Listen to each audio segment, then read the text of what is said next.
Nitekana umunezero nsubire ngusuhuze nk'akaze wobandanya kubana natwe ngaha kuri ino mboneshakure igushikiriza amakuru, inkuru kumwe n'ibiganiro bigezweho biriko biravugwa irya nino mu gihugu c'Uburundi ndetse no hakurya y'imbibe z'igihugu c'Uburundi mu yandi makungu. Nunyemerere rero nguhe kaze, ndaguhaye mwiriwe neza canke mwaramutse neza bivanye naho udukurikira kuri uwo munsi wa kane w'igenekerezo ry'icumi z'ukwezi k'umunani umwaka w'ibihumbi bibiri na mirongo ibiri na gatatu.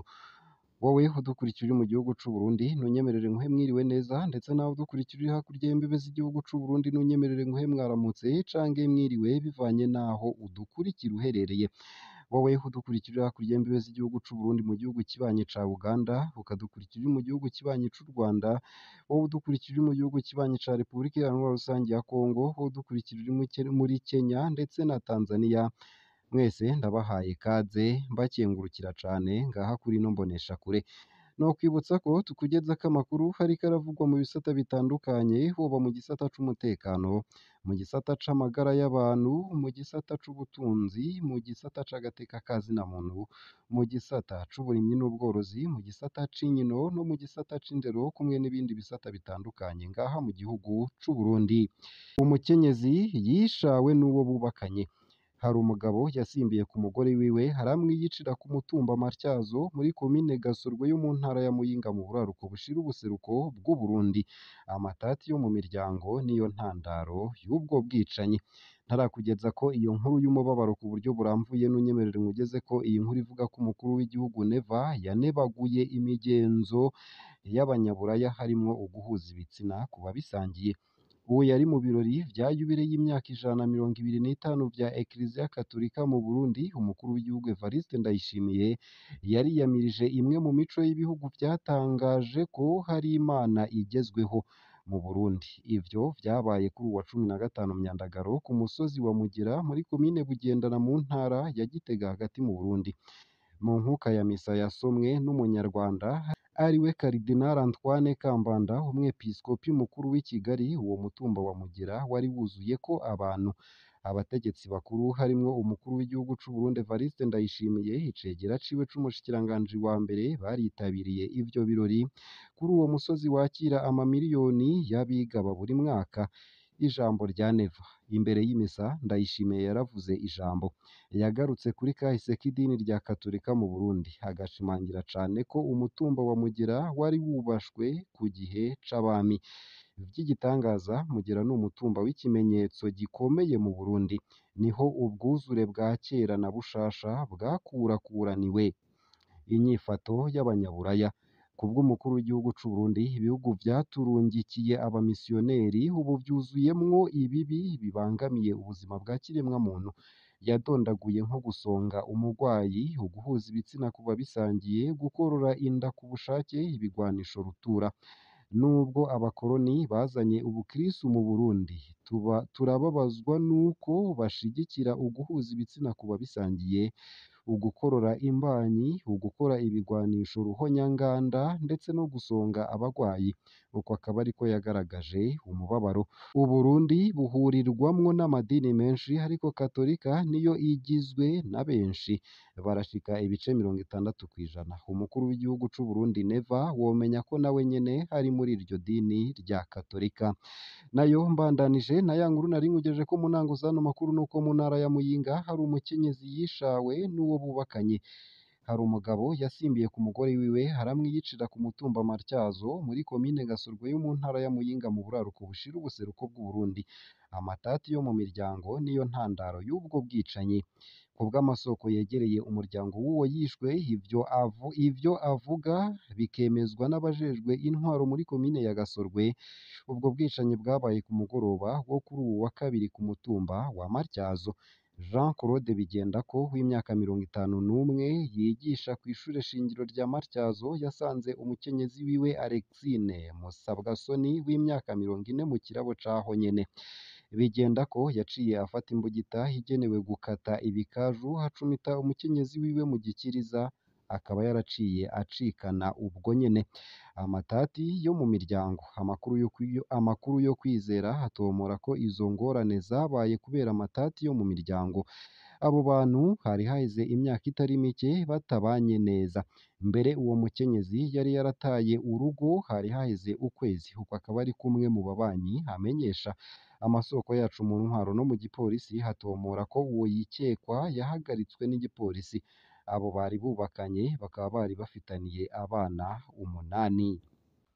Nayo mu yariko aravurwa mu gisata c'amagara y'abantu nuko hatangujwe ku nshuro ya kabiri isekeza ryo gucandaga abana indwara y'ubukangwe.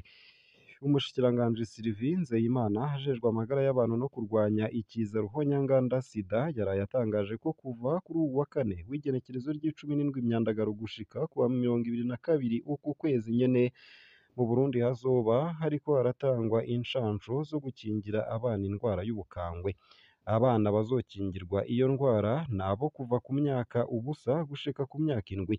Bikaba bitegekanijwe ko abana barenga 2,5 miliyoni aribo bitezwe gucandagwa nk'uko ibiharuro bitangwa na Dr Olivier Nijimbere asanzwe ari umunyamabanga ntayigayezwa mu bushikiranganji bw'amagara y'abantu bivyerekana. Twobibutsa ko indwara y'ubukangwe yatanguye kwibonekeza ku wa 17 Ntwarante 2023 mu bice bimwe na bimwe vy'igihugu. Ibikorwa vya mbere vyo gukinga iyo ndwara bikaba vyarabaye kuva ku magenekerezo ya 13 gushika kuva ku magenekerezo ya 10 gushika ku rya 13 Ruheshi 2023.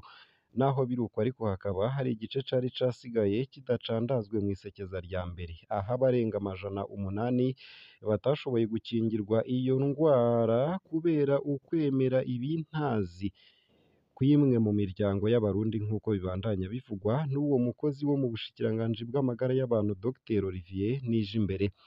Ese mwohanura iki abo barundi batitabira izo nshansho? Twandikire.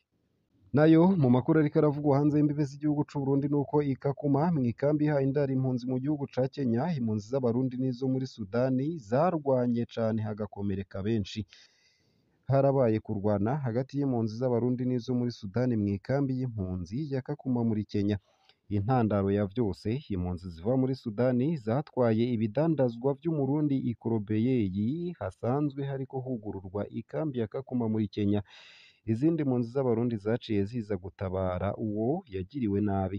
Baciye baduka bararwana hakomereka cane abantu benshi. Abarongoye abandi bakaba bafise ubwoba basaba abapolisi kongerezwa. Mu ndwi iheze mu kigwati ca mbere ca Korobeyeyi kiri ku birometero 10 uvuye kw'ikambi ya Kakuma hasanzwe hari mu minwe ya HCR. Impunzi z'abanyasudani nizo zasomborokeje mu kurya ibitumbura, zongera ziha itabi kw'idandarizo ry'umurundi ku nguvu nk'uko zama zibigira. Ivyo bikavugwa n'abaduhaye amakuru. Ababibonye bavuga ko uwo yari afise ako kadandarizo yaciye atabaza bene wabo baca barabanguka. Wamengo abarundi bari barindiriye imbarutso canke ico bafatirako kugira ngo bereke abanyasudani uko intama yambarwa. Akajagari kaciye kaduka bararwana ku mpande zose, hari abakomeretse. Hari abanyasudani 7 n'umurundi umwe bari mu bitaro. Iyo abacunga umutekano bataharenguka, ibara riba ryaraguye. Nk'uko ababibonye babivuga, bari bashegeshwe. Abanyasudani na cane cane abo mu bumanuko bitwara nk'abarwanyi, batera ubwoba bose ngaha kandi basa n'abatanga amategeko. Bari bamaze kugirira nabi kenshi abarundi, bakababuza kuvoma, barabiba amapikipiki n'amakinga. Nico gituma ata n'umwe yigeze yiyumvira gutabara abo banyasudani bariko barakubitwa n'abarundi. Ivyo ntibivugwa n'umwe mu ndongozi, aho amenyesha ko hashobora kuba ivyo kwihorana canke kurwana kugeza aho bivana uko bava mu bihugu bitandukanye. Hashobora kuba ihorihori. Izindi mpunzi zivuga ko abanyasudani barahiye ngo bazokwihora.